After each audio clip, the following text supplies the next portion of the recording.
Well, welcome. My name is Cynthia. I'm from the Neighbor Project. I'm one of the housing counselors. We actually have myself, Juria, Brett, Violetta, and Jose. Today, we're going to be talking about the home buying process. And our PowerPoint today is about, are you ready to buy a home? So this is just to prepare you.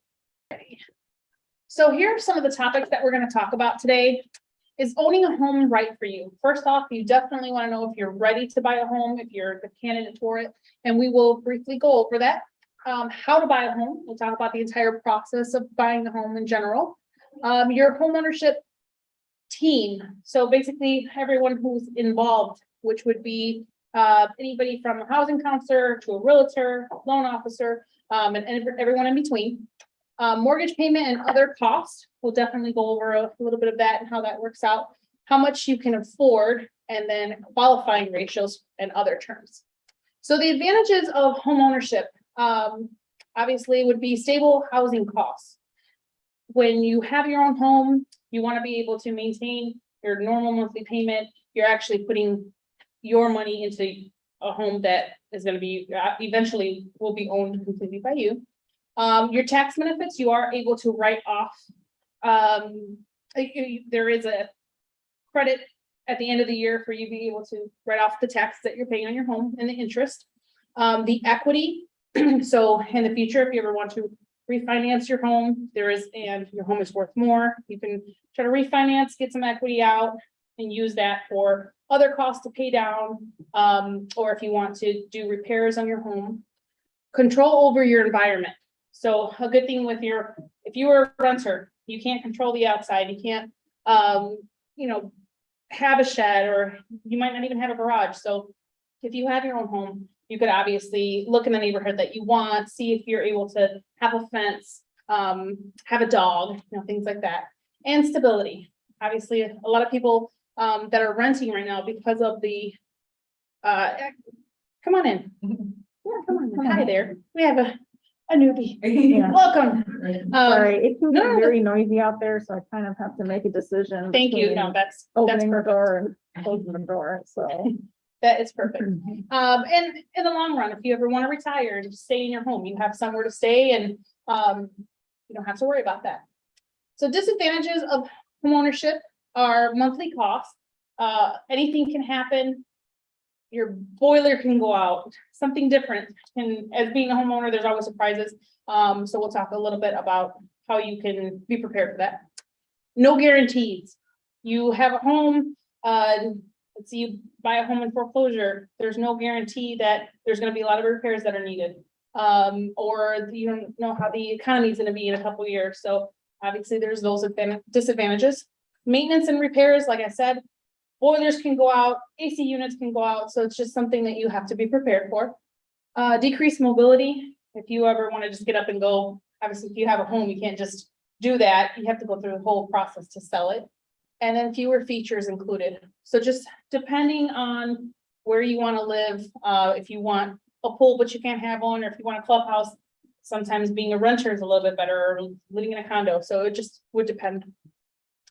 Steps in the home buying process. So you can attend a homeownership education class, so welcome and congratulations, you're already in your first step. Second would be, can you click that for me? It stopped again. Again with the technical difficulties. Of course, you can never be too sure of how it's gonna be. Determine how much you can afford.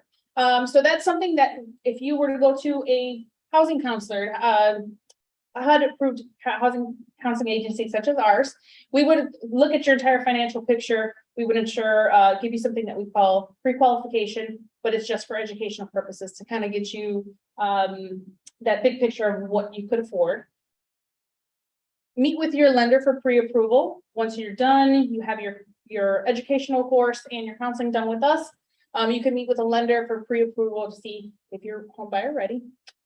Determining what's your needs and wants in a home. So that's something that's really good for you to start as an action plan. You can determine, what you want, a 3-bedroom home. You want to have schools if you have kids. So it just would depend on the area and what you want. And then shopping for a home. So once you're ready, that's when you contact a realtor. Realtors will start getting your needs and wants, and then they can start at that point. So the first steps, steps continued, is then making an offer. Once you find a home, you do make an offer. There is earnest money that will be involved in that. And you would have to make sure, obviously, that you have that so they know that you're serious. Obtaining a professional home inspection. So even though the home inspections are not required in all circumstances, it is definitely recommended, especially for older homes. If you get a professional home inspection, that way you see the bones of the house, everything that's needed. They check out the foundation. They give you an estimated amount of, how much the roof is going to last. So it's really good to get one. We recommend it. It is out of pocket. Home inspections do range between $450 to $650 at this time, but it's something to definitely keep in mind. Applying for a mortgage loan. Now, if you were to apply for a mortgage loan, you obviously would have to have an actual address. So you can be looking around, you can have a pre-approval, so you know the amount that you'll be able to buy a home for, but you do need to have an actual address. Then you can apply for a mortgage loan. At that point, you would get something called a loan estimate, and it will give you all the details on what your mortgage is going to be, how much you're paying, what your interest is, and all the details. Securing your home insurance, homeowner's insurance. So that's another thing you would shop around for. The lender would give you a couple suggestions on who they work with, but you can call State Farm, Allstate, just shop around, see what works best for you, and the area obviously that you're buying from. And then closing the loan. So a couple days before you close the loan, that loan estimate that I quickly talked about is going to be called the closing disclosure, where the amounts that you're going to be paying for at closing is what you'll be comparing. And once you're going to your closing, you'll be all set and take the amount that you need to take. And something else I wanted to mention is, I'll mention that in a second. So your home buying team would be us, your home ownership counselor, your real estate agent, your lender, which is also the loan officer, loan officer, and your attorney. Attorney is another one that's optional. We definitely recommend for first home buyers. The first time you're buying, it's just nice to have somebody there that would look through all the legal documents, ensure that everything's good for you. Again, that is optional. That's something that can be, the payment for an attorney can range anywhere from about $450 to $650. Usually it's about $500. And you can include that in your closing costs. So just depending on the lender that you go to, that's something that you can pay for at closing. Sometimes they want to be paid for up front, but for the most part, right, Trey? I think it's, yeah. Title insurance agent. Now you do have the option to shop around for a title insurance agent. I don't know very many people that do, but it is something that is an option to you. A lot of the times, most people go with whoever the lender is working with. The home inspector, like I said, depending on your loan as well, sometimes they'll recommend somebody that they usually work with, because a home inspector does have to be certified. But you can also shop around for a home inspector for the most part. And the appraiser, you do need to get the home appraised. That is for them to double check that the home value is going to be a little more than what the actual home loan is. And that also ranges $450, about $500 usually. $550. And the bank fix that one. Oh, and they'll pick that price up. So that is something that the bank might just write off for you, and they usually cover. And then homeowners insurance agent, that is somebody that if you already have car insurance, sometimes you could just bundle it. So you can call them, ask them about what type of bundles they have, and they might be able to work with you. The mortgage payment. So things that you should know about and what's all entailed in a mortgage payment would be obviously the principal. The principal is what you're paying directly to your home loan. The interest that's included on top of that. So just depending, when you find a home loan at the time that the market is, they'll usually, that's always really good to ask the loan officer what their interest rates are at that point. And then it's also going to depend on your credit score. So the higher your credit score, the lower the interest rate that you'll be able to get. The taxes, so this is property taxes, okay? Property taxes, depending on the area that you're gonna live in, that's another good thing to ask about for, when you can ask a realtor, or you can let them know, I don't wanna pay more than 5,000 in property taxes. They'll tell you what areas might be best. Homeowners and association fees.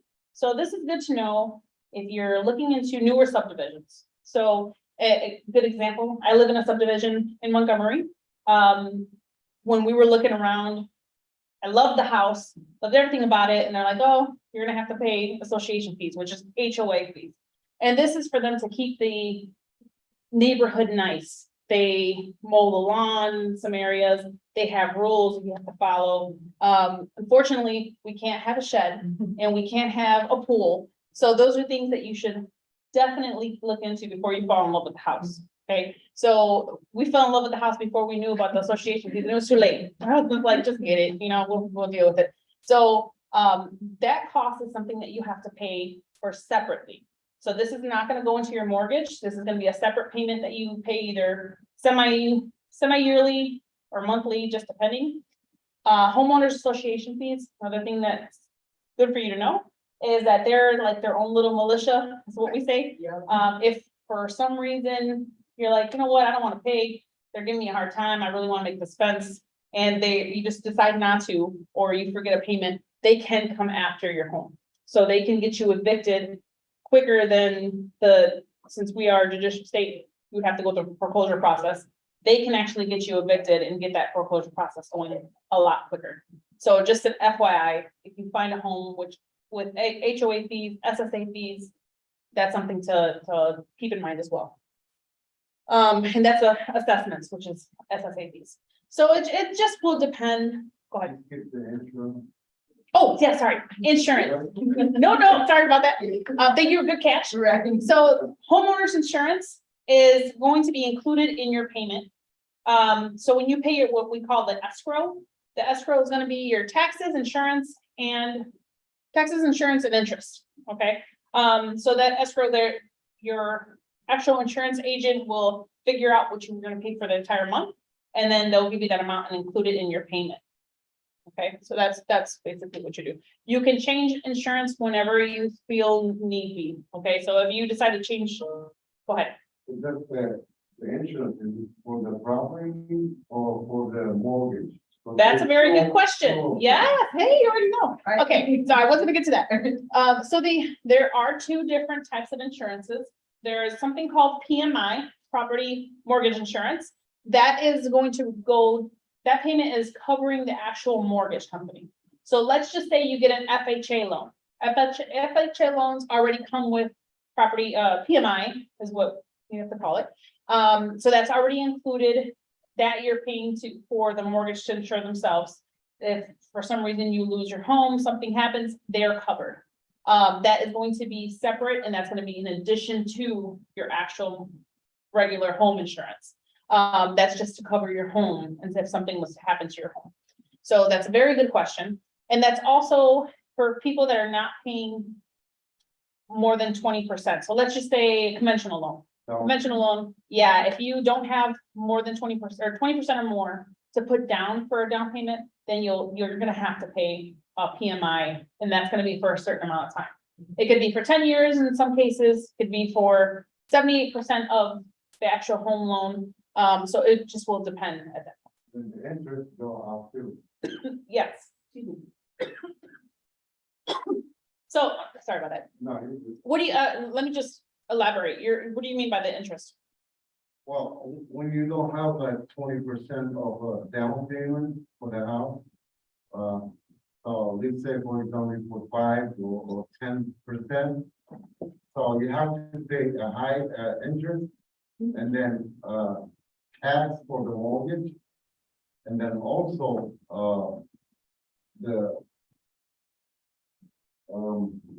yeah, so the It insurance. does depend on Yeah. what, it does depend on what bank you use. So there are some banks that are called community lending banks. And they will be comparable. So your interest rate might not necessarily go up just because you're getting a loan that has private mortgage insurance. So that's why it's important to attend education classes, Mhm. so you know what all your options are. But you're right, back in the day, absolutely. Yeah. There's a lot more products that are out there now that you can shop around for. Right. And you can speak to the CRA loan officers, right? Yeah. That's what, Yeah. they're called CRA loan officers, and they can definitely talk to you about that. So just depending on what bank you go Yeah. to, there are ways out of that. That's not usually always the case. Great question. Yeah, Thank you. good job. You've done your research. Right. Okay, so the cost of buying a home. So the upfront costs. So anybody that's ready to buy a home, you should know that you will need a down payment, you need enough money for a down payment. Closing costs, because again, closing costs and down payment are two separate payments. Your escrows, so you'll have to be ready to prepay some of the property taxes, some of your home insurance. And then, and actual taxes and government fees. Reserves, so in case of emergency, something happens, God forbid you lose your job, it's just good to have at least 3 months of your mortgage payment in your savings account in case something was to happen. And then moving costs, okay, because obviously not everybody wants to move, especially if you're moving from far away, you don't want to do everything on your own. Sometimes you just get, well, 2 men in a truck, right? 2 men in a truck, or you have to put something in storage. You gotta keep that stuff in mind as well. Ongoing costs, obviously, it's gonna be your mortgage payment, utilities, they're gonna be there. Maintenance and repairs. So if anything was to happen in the future, you need to repair another, you wanna build another room, it's just good to have that extra money. And there's 4 Cs, we call them the 4 Cs of credit. And they start with capital. Sharia, can you elaborate on that for a second? Capital is how much you have to bring to the table. Thank you. So how much you're bringing in when you're, that would include your down payment, how much you're willing to put down. Your capacity, how much you're able to pay, your credit history, which is very important when buying a home. You go to a bank, they are gonna pull your credit, they're gonna take a look to see who you've been paying, how much you've been paying on time, and if that credit score is high, okay? And your collateral, so what you're able to, what actually belongs to you in case something goes down. Let's say you own another home, you have a car that you're able to put down as collateral, that's something else that they look at as well. Your credit scores, so your credit scores are based on 3 different credit bureaus: Equifax, Experian, and TransUnion. Those are all 3. There's something that they call the FICO scores, which you can usually see if you have credit cards. They're usually on your statement. Now, even for banks, it gives you that option to look at, like Chase says, look at your credit journey. That's just to give you an example or an estimate of what your credit score is around that time. Vantage score is one of the most popular one that I usually see. And then the ranges. So your credit score can range anywhere from 300 being really bad credit to 850 perfect credit. It's not very common that people have perfect credit over 800. Usually it ranges from the 600-700s. You definitely want to look at your credit beforehand and see where you're at, see what you need to work on. Because anything usually, I would suggest anything over 680 is pretty good. Anything at 700 stuff over 720 is going to get you a lower interest rate and more likely to get approved. But there are a couple like FHA loans that you're able to get that they'll do 580 up. Yeah. 10% down. Yeah, with 10% down. So you have to put more down. So the lower your credit score, the more you have to put down as well. What makes up a credit score? So your payment history. They'll want to know what you're paying and how long you've been paying for. The amount of outstanding debt. So let's just say you own your car, you have credit cards, an installment loan. They're going to add all that up and see how much your monthly debt is. The length of credit history. So something I should just quickly suggest, if you have a credit card or obviously if you have an installment loan, it's going to finish when you're done paying it unless it's a revolving installment loan. So that's like, once you're done with it, you have nothing to report. But if you have a credit card that's constantly revolving every month, so I definitely suggest if you have one, you don't want to close it right away. Let's just say you have a Kohl's card and your wife is using it and you decide, you know what, we're not using it anymore, I'm just going to close it out. That will put a little damper on your credit history they will question why you decided to close it. Sometimes it's just good to have it there and utilize it once in a while, even if you don't want to use it every month, every couple months, as long as you do it, I'm gonna say once every 6 months. You can make it gas. Yeah, especially a gas card. If you want to do anything, do a gas card. Get some groceries and pay it off. $50 and then you- Yeah, so it's like, do you want to come here? Right. No, I love You're it. doing great. No, You're doing great. I love when people already come with this information, so that's awesome. Types of credit. So like I've mentioned, you can have an installment loan, which starts off with the amount that you were charged and then you're paying it down. You can have a revolving credit with an actual credit limit. And if you do have a revolving credit, you don't want to go over 30% of your balance. Or, sorry, 30% of your credit limits. So let's just say you got approved for 1,000. And you want to buy a TV. TV's 800. So if you have to, then okay, do it. But try to get that down. Try to get your payment down to under 30%, which would be 300. Correct? Yes. So that's just something to keep in mind. If it is going to be higher, try to make a higher payment. Go over that minimum, but at least pay the minimum monthly.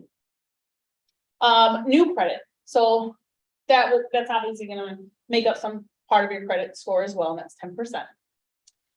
Tips for improving your credit score. So you want to correct any inaccurate information.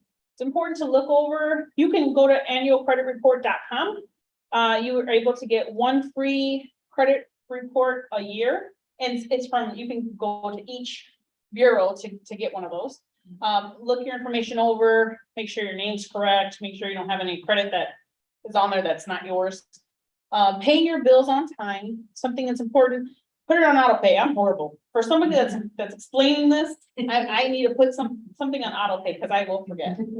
Minimizing outstanding debt. So like I said, if you have big payments that you're making, or you're paying off your car, you're paying revolving credit, you just want to try to maximize those payments so you can get your debt down. That is something that the bank is going to look at. They're going to look at your debt, your monthly debt, like I said, and they're going to include that in your housing payment. So let's just say you owe your car $600 a month, and then you owe credit cards that minimum adds 100. So that's $700 a month in debt that could be going towards your mortgage. But since you have that and it's over 10 payments, they're going to include that in, and it's going to lower the amount of mortgage payment that you'll be able to afford. Opening new accounts only if needed. So this is something that we talk about when we're doing housing counseling. If you're already starting this process, unless you're going to be doing this long term, you have to establish your credit. We need you to get that credit going. We won't suggest that you open anything new because it's going to affect you in the long term. They're going to say, okay, why did you open a Sam's card? Why did you open this? You're trying to buy a home. So that's just something that to keep in mind. Don't do it if you don't need to. Managing credit accounts responsibly. Like I said, don't get crazy overspending. I went through that when I was a teen and I was able to start getting my own card. Just don't do it. Correcting errors and omissions. So you want to follow instructions provided. Usually when you look at your credit report, it will show you numbers that you can call if something's on there, it doesn't look right. You can call those 800 numbers. You can also file a complaint with consumer credit. Consumer financial. Consumer financial, yes. You can dispute. Yes, you can definitely dispute it. There are instructions. Explain the problem in a brief letter. You can contact the creditor directly, just say, hey, this doesn't look right. Usually if something's not on there, they can try to fix it with you. Or you can write a consumer statement if the issue remains unresolved. And that was what I was saying. What would be an error on? Let's just say you paid off an account and they didn't have record, or they just didn't take it off of your credit report stating that you paid it. Or you paid a medical bill and it went to collections because they just missed it. That's just a simple error that they're able to fix. Or a late payment that technically wasn't your fault and they should have took it off. That's something that you can just view. Identity theft. Identity theft, that's a big one. Make sure that Yeah. no matter how unique your name may be, somebody out there has a name very similar, social very similar, birthday very similar. So you just want to make sure that it's accurate information. People also need your social info for a police report. So when they steal your identity, there might be criminal things. When the lender pulls your credit report, they're looking at your whole background, your criminal background and everything. So You just don't want it to surprise you. Try to do your due diligence before you apply. Yes, yes, Common error with credit, most of the time, when you owe, it happens sometimes, you owe something, whatever. And then they keep calling you, and then after a while, you try to do like a settlement with you, Mhm. and they say, instead of paying 900, you pay 300. Then when you pay, you gotta, keep calling, make sure they're gonna take it off from your. credit. yes, If not, it's gonna stay over there. You took the money, you don't get it anymore. So that's the most, error, count error all the time. yeah, that's a good point, and my brother and I were talking about that the other day. That's something that, you know, you owed something from a long time ago, you're calling to settle it. You can always make sure you negotiate that over the phone and say, okay, I will pay this today, but I want this off of my credit report. And they usually will send you a letter or something, but you do have to double check, and it's good that you're able to do that. And definition off of credit report though, it just means that it would say settlement. It won't remove from your credit. Oh, yeah, report. sorry. It won't, yeah, it's gonna stay on there for, Information has the right, good, the bad, the ugly, has the right to be on there for 7 years. Well, So if 7 you were years, late, if you were late 3 years ago, it has every right to be on your credit report. But it may not hold that weight, depending on what you're doing. Yeah, it just needs to say settled. Settled. Pool, creditor accepted less than, the bank is okay with that. Yeah, They're looking for a zero for the balance. yeah. and then the charge offs just mean that you didn't pay it and they Yeah. just. Yeah. Foreclosures or repossessions. Foreclosures will stay on your credit report, so bankruptcies, repossess, they repo your car, that will definitely be on your credit report for a while. How long does information remain? Something I was just gonna say. So negative information stays on there for 7 years, okay? Bankruptcies, 10 years. Judgments, 7 years, collections.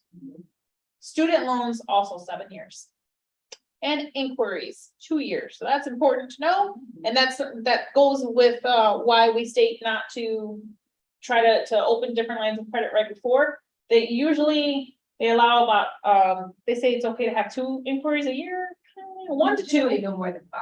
5 is kind of pushing it. Yes, but this can be, you know, you go to Sam's and you're like, okay, let me just try it. I could say Sam's, that's fine. I don't know. You say, let's just try it and see if I get 20% off or whatever it is. That's an inquiry. If you were to see if you're gonna be pre-approved for something, that's also an inquiry. So that's just good to keep in mind. You know, one thing I don't think it says on the PowerPoint though, Cynthia, is that, when you're shopping for a home or any large purchase, you have 14 to 30 days generally to shop around without it affecting your credit. So what that means, I can go to 20 banks in a week and it's gonna count as one hit.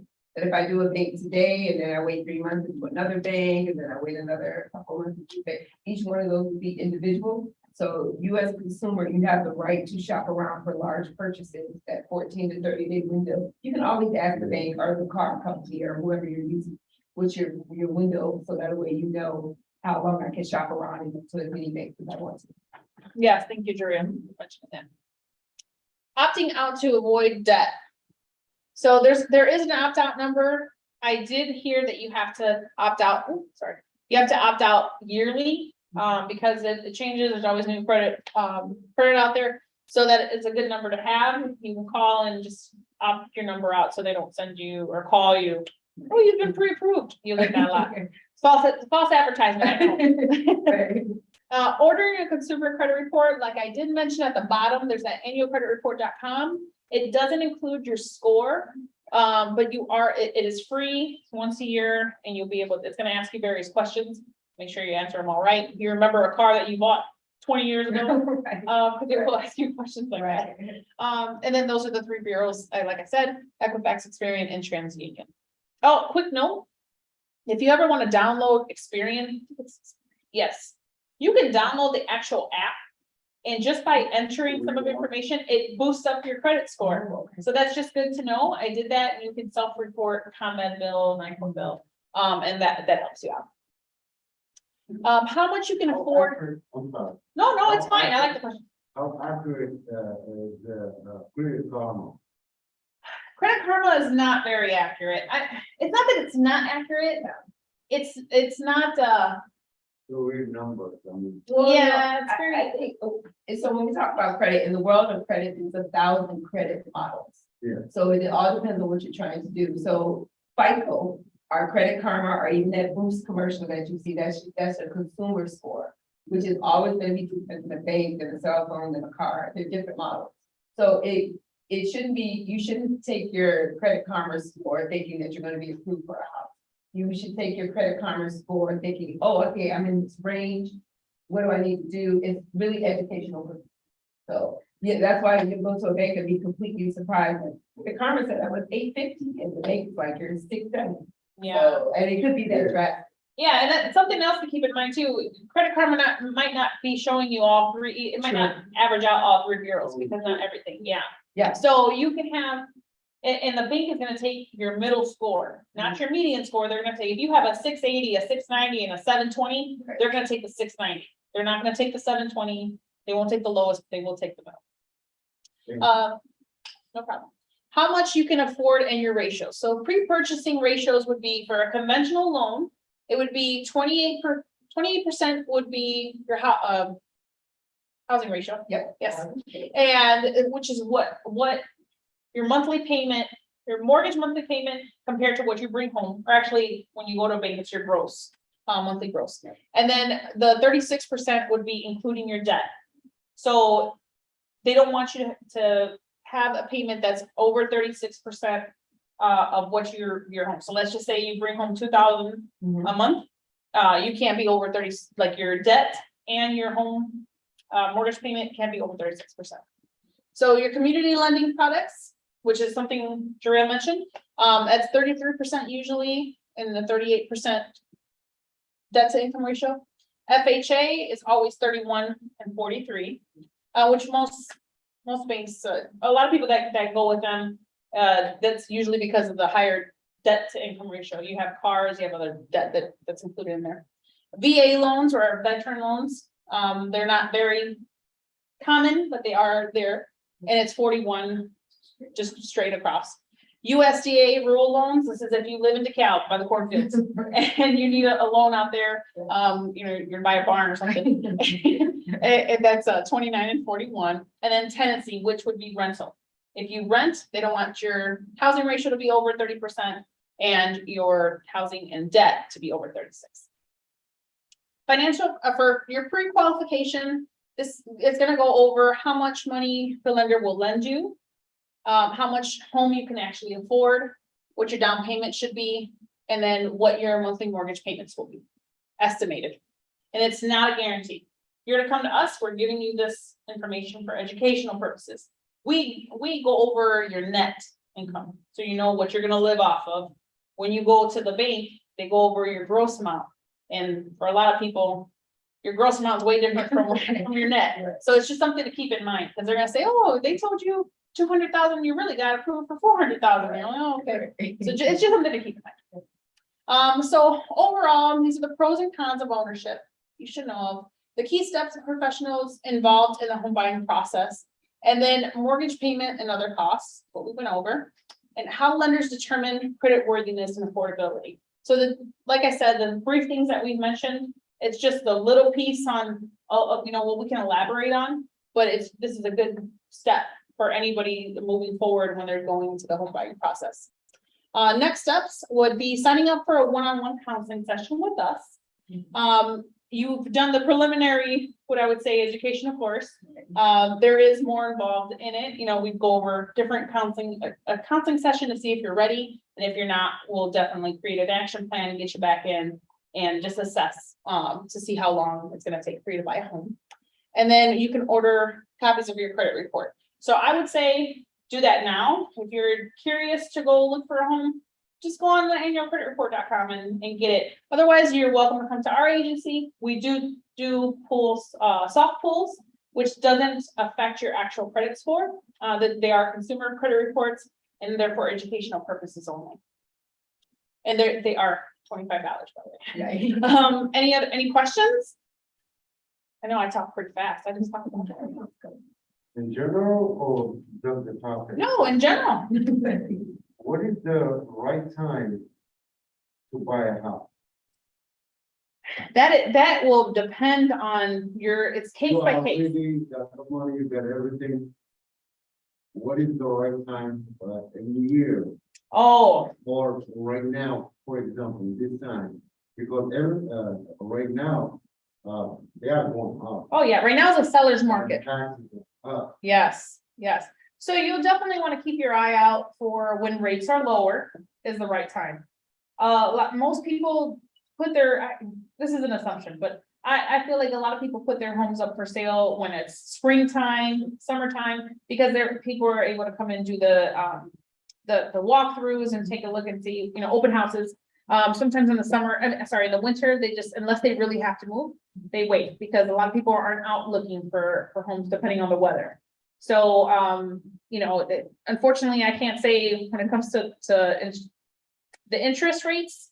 Right now, interest rates are fairly high. I don't know how much lower they're gonna go pretty soon. But it just depends, like I said, on your situation. If you're ready to move now, yeah, and you just have to be on it. 6 months, a year. And if you, I think too, and Yeah. when you know that you're ready, and do your research, like, for instance, we're just talking about purchasing a home, but when you get in a home, are you ready to handle that responsibility? We talked about all repair. If you're a very busy person and things like that, homeownership might not be the time for you. Just your lifestyle as well too. If you think you're gonna move in another 2 years, homeownership might not be right for you, even though you want to. So it's more than just getting the loan, but am I personally and mentally and physically, it's a lot of work cutting that grass is serious. yeah, think about it. And then, So it's serious. I So, agree with you. yeah, so The reason why I mention it, is like, for example, myself or gentleman right here. So when like you're gonna take braces, whatever, it's gonna take for like a year. So start from now, prepare yourself absolutely. oh, yeah. to face that purchase in 1 year. Yeah. So that's why I say, so. When you I guys got serious got about more work, experience. well, I Yeah. purchased my home in 2019 and I've been doing this work for 22 years. Yeah, So, but I just became a homeowner. But, and then when I got ready to enter homeownership, it took me about 2 years to prepare myself. yeah, So, exactly. yeah, so, Like but save everybody, money for down payment, work with your credit. understanding what post-purchase, what things are available to you at, for instance, the city of Aurora has we have a lot of programs to help you when you're a homeowner. I was able to get a couple of grants that would cover the water heater. Another one is getting ready to cover some windows and things. So, do your whole. research, not just getting- Yeah. But these are things that our agency help you with, bigger picture. Right. And our services are pretty much free. So, if you're looking for someone to bounce ideas, professional ideas off of, that's what the neighbor project is. Yeah, but definitely. that's why we are here. I mean, I've been working by myself for like 2 years on my credit, on areas and everything. And that's why it's very interesting, but, whatever I learned by myself, it's good to share it with you guys, and then you guys gonna guide me and say, well, no, it's not like that. You know what I mean? Yeah. So the reason why I think- The next step, then you might want to. Right, like, earlier she said Montgomery, I love Montgomery, and Montgomery is a good place. Yeah. Well, you're not gonna get something with the basement because the flood and everything over there in the area. But, even the taxes when. Our taxes are high Yeah. right now. Yeah. If you find an unincorporated area, you'll find, your taxes will be less. Anything out west. If you're gonna go to Naperville, you're looking at pretty high taxes. Sugar Grove's pretty high. So it just depends on where you're looking, what type of home, the size of your home. The bigger the home, the more the taxes, okay? So that's just something to keep in mind. And like you said, being ready. I mean, I have a friend, she saved up 60,000 just in case she was gonna need it. She was thinking she was gonna flip her home a little bit. And, used all her money on that, and now her boiler went out, her AC unit went out. So after all that, so you never know. It's just one of those things. You can be prepared. Our agency, we're here to help you with resources. We have other programs like we have post-purchase counseling as well. We have a trust fund that helps out with post repairs as well. But yes, we also have another program if you're eventually looking to buy a home you know, you don't have credit established, you really want to save money, it's actually a rental program, where you're renting for 2 years, and your money goes into a trust fund, and at the end of the program, which you would have to be meeting with myself and a different counselor, or the program management. Yeah, but it's, you're renting from an apartment that they have. These are units. Yeah, and at the end, you can save up to 12,000 and that money will go towards a home, but it's in Aurora. That's the only catch with that program is it's a home in Aurora. But let's just say you decide you want Nothing to, wrong with the aura, it's just like you have to know which part of. yeah, what area you want to move it to, exactly. And if you don't want to use it towards that, you can, if you have kids, you can use it towards college money. So it's just something to keep in mind, and it does help guide people in the right direction to become homeowners. Any questions online? Not Thank you yet. for- What is the best way to get a hold of you guys? Our best way would be going through our website. Right now, a lot of us work from home, but you can give us a call at our number. We're gonna 630-906-9400. Otherwise, going to our website, you can create a profile that's gonna go directly to our girls to get you started. Because there's questions that you'll have to answer to say what you're interested in, and then you're starting that communication right away. And what is the address of your website? It's www.neighborproject.us. Okay, I wish I gotta remember to add that to our slide. That's okay. Can I add that to our slide next time? I want that in the recording. Yeah, right. But thank you very much for coming out. Thank you for those are great questions. Okay, That's awesome. You helped me out because sometimes I forget. thank you so much. Yeah, no problem. How much, let's, if you're planning to buy a house, let's say next June or July, then should be actually, we'll start doing your research and planning, and what's this roughly time frame for? I would start now. Let's just say you start education with us and you're gonna need a certificate. So it's called the housing counseling certificate. You need it for most actually all FHA loans. Yeah, down payment assistance program. Down payment system programs are gonna require for you to have housing counseling done. Mhm. So you would be directed to a website, more than likely, let's just say you started off with the bank instead of us. You're gonna be directed to a website and you'll have to take a course online. And then it's gonna say, okay, contact the Neighbor Project for your housing counseling. So we would gather all of your documents, we'll assess your whole financial picture, talk to you about everything we discussed today. And then we would, after the counseling, we'll give you a certificate that's good for 6 months. So the certificate, that's why I would say start now, and then when you're definitely ready within that 6 months gap, you'll wanna get that certificate. So when you're ready to go to the bank, you already have everything set. And you know what you're talking about. When you go, Yes, you know. definitely be involved. I tell everyone that comes to us and they'll say, oh, I don't know what's going on. My realtor took my paperwork. And I'm like, are you going through the pre-approval process? Do you know what the bank's name is? Do you know what questions to ask? You know, there's definitely questions that you can ask up front. You can ask what their, like I said, what their interest rates are, what their closing cost rates are, Their commission. what the commission is for realtors. Correct me if I'm wrong. I think one very important thing we didn't talk about is the job. Mhm. So, my question about the job, because now the price with the COVID and everything. Oh, yeah. And then, okay, so, too many people, they are changing the job or whatever, or, so how long do you have to be in a job to be approved for a home? That's a very good question that we can cover. But that would be at least 2 years for a full-time job, or sorry, at least 1 year for a full-time job. Now, 6 months.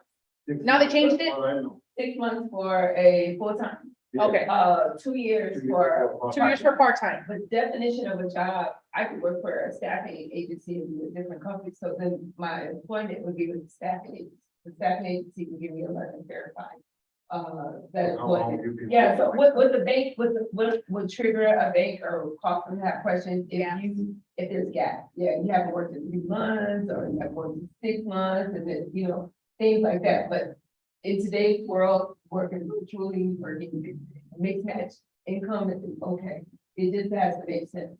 And now with the restrictions with COVID and all that Yeah. stuff that happened, there are different ways around it now. I know, I'm not trying to throw that out there, but like, we talked to some banks that, you know, we're willing to work around it, especially people that got sick with COVID. Yeah. And if you're able to show doctor's notes or, you know, examples of why, an explanation of why there was a gap. Yeah. Or if you took another job with more money, you know, but you're in the same industry, that's not gonna affect you so bad as of, you know, you're not working for a whole year. So that's just something to keep in mind. But yes, I forgot it is 6 months, not a year. But another good question. Yeah, no problem.